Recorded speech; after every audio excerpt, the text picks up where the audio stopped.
I'm really grateful to be here. Thank you very much. I really am. June is absolutely inspirational. I've come a long way today and all sorts of wonderful adventures, but because of June and because of what you are trying to do. And I want to get on and throw some challenges out to everybody here. I might move around just a tiny bit so I can tell you where to move on. So let's move on from that. We apparently have a bunch of problems in this society. You may have noticed that. But the two I want to talk about are that lot. There's little children who go to school and the little children who go to the nurseries. And there's awful people over there. That includes me and one or two of my mates. Okay, move on, please, move on. So at the moment we are excruciatingly good at solving these problems in our society by creating silos and deserts. Okay, silos and deserts may look very beautiful, but they solve no problems anywhere in the world unless you're an artist. One can look at pictures. Move on, please. So we have this kind of problem. Our kids are failing in our schools. Lots of our schools are less than good. Lots of them are underperforming. There are all those wonderful children under the age of 5 waiting to go into those dreadful schools, right? So think about this really hard. What are the consequences for those poor kids who are over 5? Lots and lots of mental health problems these days. We know all about them. Even more struggle as they grow older with low self-esteem. And we have children excluded from our schools and so on, and super duper ageist attitudes. If there was a GCSE in ageist attitudes, we'd be outstanding in these schools. So we move on, please. Older people like me are, well, there are more and more of us, you know, and you know we are the most awful burden known to mankind. We are, in fact, the most extraordinary resource, sitting there waiting to be asked to contribute, to do something, to make life better, not only for our selfish selves, but our kids, our grandchildren, etc.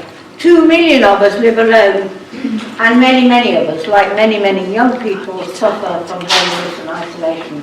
There's all that lot of us sitting there waiting to do something useful. 11.8 million, anything other than a burden, but there we are. Apparently we are a strain on limited resources. You bet we aren't. Okay. In a month, the latest research from last year, 1 in a million in 1 month have spoken to absolutely nobody. What a waste of that resource. What a contribution to mental health problems that will be a demand on our services. We don't need that.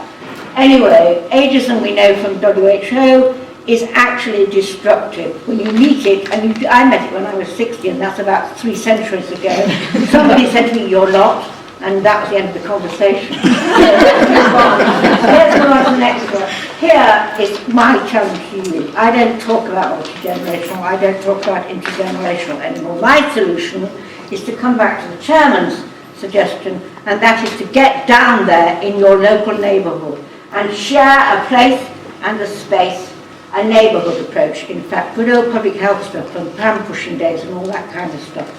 Here we had a competition. I run this charity called Intergen, etc. That was one of the drawings of a primary school child, runner-up in fact, you see there. And that I want to tell you the story, if you don't mind. This is a little boy in a nursery, and we move on to the next. You can see he had his hands on that cello, I hope, if you were observant. Okay, the cellist came into the nursery. She was one of our older burden, you know that lot, older people, came into the nursery, she came into the school. She did not want to be a cellist, thank you. She wanted to listen to children read. The head knew all about her because I introduced her, etc. And the head said, these are kids in a deprived North Manchester neighbourhood, right? They'd never seen a cello, let alone heard one. Would you mind bringing it into assembly one day? So she did. She played for the infants, and then she played specially for the kids in the nursery. And they were sitting there with their eyes closed, listening to the Dying Swan. I can remember it well, having there in my camera. Anyway, at the end of it, because she knew the kids, and she knew that little boy had serious hearing deficit, as we describe it, she said, when they've gone, put your hands on my cello, and I'll play for you. So she played for him, okay? What's the community consequence of that? Well, I can't measure that kind of experience in that child's life from all the research training I've ever had. However, when I went to get my nails painted in my local manicure shop, the lady who ran it said to me, "Norma, you'll never guess what Mrs. Bloggs said. She said that her son had had this amazing experience in this school because the cellist played for him." How do you evaluate that? Can we move on a bit? And then you can see, and here's my challenge to you lot, okay? Here are some little chickens hatching out there, really smaller than these children in a primary school in Manchester, discussing eggs with an older volunteer again, right, another burden on the state. What I want you nurseries to do now, June, stand up and lead the stampede, please. Okay. I want you now to lead the way.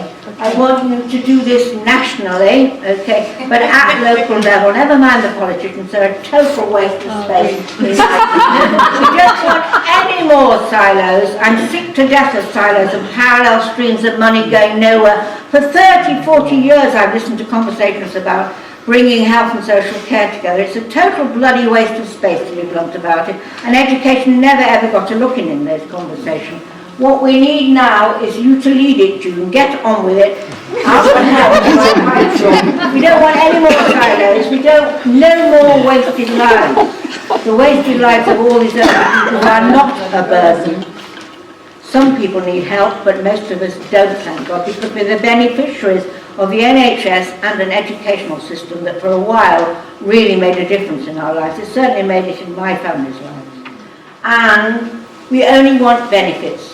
If you bring people together in one place and one space, and it's heated, your nurseries are heated year round, the schools are heated year round, we don't need to let the schools go on failing our children. You can start by showing them the way. So please get on with it now.